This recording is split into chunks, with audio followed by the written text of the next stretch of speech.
How did this get so mismanaged? I don't understand. Keep in mind, Wolf, just a few months ago, we shut down Bagram Air Force Base. Bagram was a secure military installation with a gigantic airfield. Can you imagine if we still had that? Yeah. We vacated that in the middle of the night. We surprised the Afghans when they woke up and we were gone.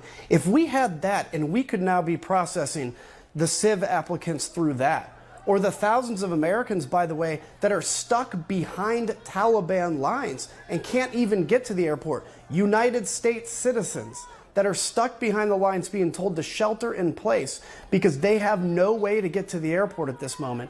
This would be very different. So look, the decision to withdraw, I disagree with. But regardless where we are at the moment, the president needs to make it very clear to the Taliban that they've never defeated us on the battlefield once. They will never defeat us on the battlefield, and they will allow us to extricate every American and every Afghan that was deserving of American visa now, and they will not challenge us. That's the kind of leadership, because trust me, Wolf, the Taliban knows that they cannot match us. They did, however, crush our will to fight. That's the only way they won.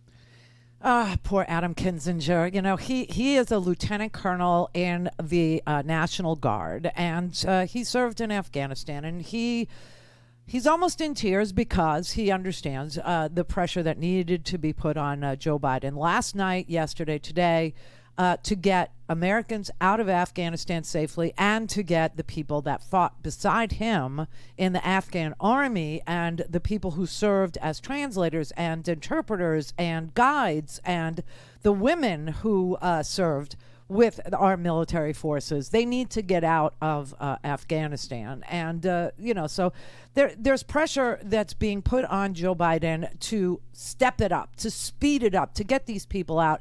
And it seems to be playing well, okay? It seems like we got a lot of crap together overnight. We secured Kabul airport. The runways are open. We're removing somewhere between 5,000 and 9,000 people a day. That's just military flights. Now we need to get commercial flights in there, and we need to get those people out. And God only knows where everybody's going to end up going. Some will go to Qatar. Some will go to Uzbekistan. Some will go to Tajikistan. Some will go to, Maryland, believe it or not. Governor Larry Hogan, the Republican governor from Maryland, he wants the Afghans to come to Maryland. The chaotic and heartbreaking scenes out of Afghanistan over the last several days, with innocent civilians running for their lives in fear of the Taliban, is a result of a rushed and irresponsible withdrawal. Many of these Afghan citizens, our allies, bravely risked their lives to provide invaluable support for many years to our efforts as interpreters and support staff, and we have a moral obligation to help them. For their service, these allies, their immediate families, are eligible to receive special immigrant visas to the United States. Maryland already expects to receive at least 180 Afghan citizens as part of Operation Allies Refuge. The state's Office of Refugees and Asylees works with a network of public and private service providers to aid these interpreters and others and their families in becoming self-sufficient as quickly as possible. Maryland receives more of these SIVs than nearly any other state, and we stand ready and willing to do even more. It's the least we can do. If you're in need of assistance or know someone who is, contact our Office of Refugees and Asylees immediately. I ask all Marylanders to continue to pray for the safety of every American and all of our allies who remain in harm's way. That's amazing. That's truly amazing. So he wants to take 20,000 people. He does. He wants to take about 20,000 people. It's incredible. It's just an amazing thing. But as far as the last caller goes, America does not engage in nation building. We're not the Roman Empire. If you want to read a book about the Roman Empire, there are several thousand volumes of the fall of the Roman Empire, and you can read that and learn why that doesn't work. But the Marshall Plan, General George Marshall, when the Marshall Plan was executed, was the Secretary of State of the United States of America. He was not in the field fighting, beating back Nazis. Okay, he was the United States Secretary of State. So are we really like doomed to repeat history because no one remembers it? I don't really know. But that was interesting.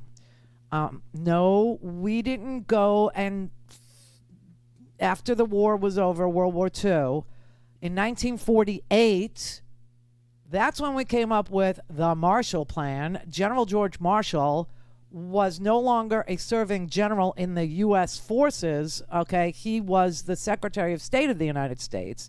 And we invested, like, I don't know how much it would be worth in today's dollars, but probably, I mean, it was millions back then, but it's probably billions by now, in rebuilding what we broke. What we broke in Europe, along with our allies. We didn't go Nazi hunting. Nazi hunting was the actual war. That's what we did. So I don't know why people are just this way. I really don't. Look, Afghanistan was never winnable. It was never, ever, ever going to be something that would look like America, or you would somehow see little towns and they would be selling, the Kmart and a Target or a mall. That is not anything that would ever happen there. Afghanistan's always been divided into tribes. It's always been divided between the Taliban and the Northern Alliance, or Tajikistan and Afghans, and it's a very mountainous, horrible beige place full of deserts and mountain, and that's what it is. And anybody who ever went in there to try and conquer them has failed miserably. The British spent years in there. That didn't pan out well for the British. The Soviets went in there. They call it like the place where empires go to die. And so then, of course, America had to take a turn, except ours lasted longer than anybody else's, and it ended the way it was always going to end.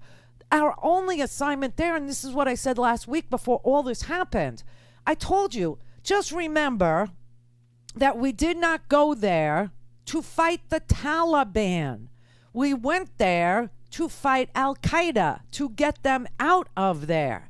And we were able to do that in like 2 months. And the rest of it was pure contractor wet dream. The amount, trillions of dollars were spent in Afghanistan, right? $1 trillion, they say. Well, who got that $1 trillion? Certainly not the people of Afghanistan. No, the defense contractors. That's who got the money. I mean, this is a ridiculous thing to even have to go over. It's so stupid. 20 years, nobody's learned a damn thing. I'm stunned. I really am. I thought at least people understood what we went there to do, which was done in 2 months. And by 2000, we had a perfect opportunity to get the hell out of there in 2001. And then when we stayed on, the reason why we stayed on was so George W. Bush could tell you we were fighting terrorists, and now we had to go into Iraq. And by 2003, which was another really, really giant opportunity to get the hell out of Afghanistan, everybody was then, let's bomb Iraq, another unarmed nation. Well, they were unarmed. Afghanistan is it's like the Trump followers. They're fundamentalist. They love the gun. They live and die by the gun, and they will martyr themselves in the name of their religion. So it's just like the Trump supporters. But we could have gotten out of there in 2001. We could have gotten out of there in 2003. But by 2003, now everybody was focused on Iraq and forgot about Afghanistan. And now it's 20 years later.